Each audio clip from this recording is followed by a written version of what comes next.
اعوذ باللہ من الشیطان الرجیم بسم اللہ الرحمن الرحیم لن یستنکف المسیح ان یکون عبدا للہ ولا الملائکۃ المقربون ومن یستنکف عن عبادتہ ویستکبر فسیحشرهم الیہ جميعا فاما الذین آمنوا وعملوا الصالحات فیوفیہم اجورهم ویزیدهم من فضله واما الذین استنکفوا واستکبروا فیعذبهم عذابا علیما ولا یجدون لهم من دون اللہ ولیا ولا نصیرا۔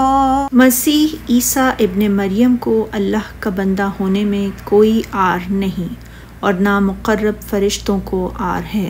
اور جو کوئی اللہ کی عبادت کو عار خیال کرے اور تکبر کرے تو اللہ جلد ان سب کو اپنی طرف جمع کرے گا۔ پھر جو لوگ ایمان لائے اور انہوں نے نیک عمل کیے تو اللہ انہیں ان کے پورے اجر دے گا اور انہیں اپنے فضل سے زیادہ عطا کرے گا، اور جن لوگوں نے اللہ کی عبادت کو عار خیال کیا اور تکبر کیا تو وہ انہیں بہت دردناک عذاب دے گا۔ وہ اللہ کے سوا اپنے لیے کوئی حمایتی اور کوئی مددگار نہیں پائیں گے۔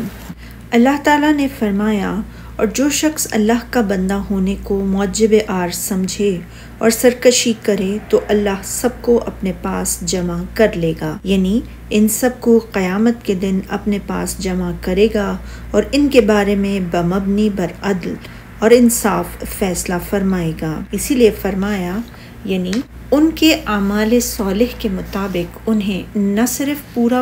اجر و ثواب دے گا بلکہ اپنے فضل و کرم اور رحمت اور احسان سے انہیں ان کے اعمال سے زیادہ بدلہ عطا فرمائے گا۔ اور جنہوں نے بندہ ہونے کو عار سمجھا اور انکار کیا اور تکبر کا اظہار کرتے ہوئے اللہ تعالیٰ کی اطاعت و بندگی سے دور رہے تو ان کو وہ تکلیف دینے والا عذاب دے گا، اور وہ اللہ کے سوا اپنا حامی اور مددگار نہ پائیں گے، جیسا کہ اس نے فرمایا سورہ مومن میں، جو لوگ میری عبادت سے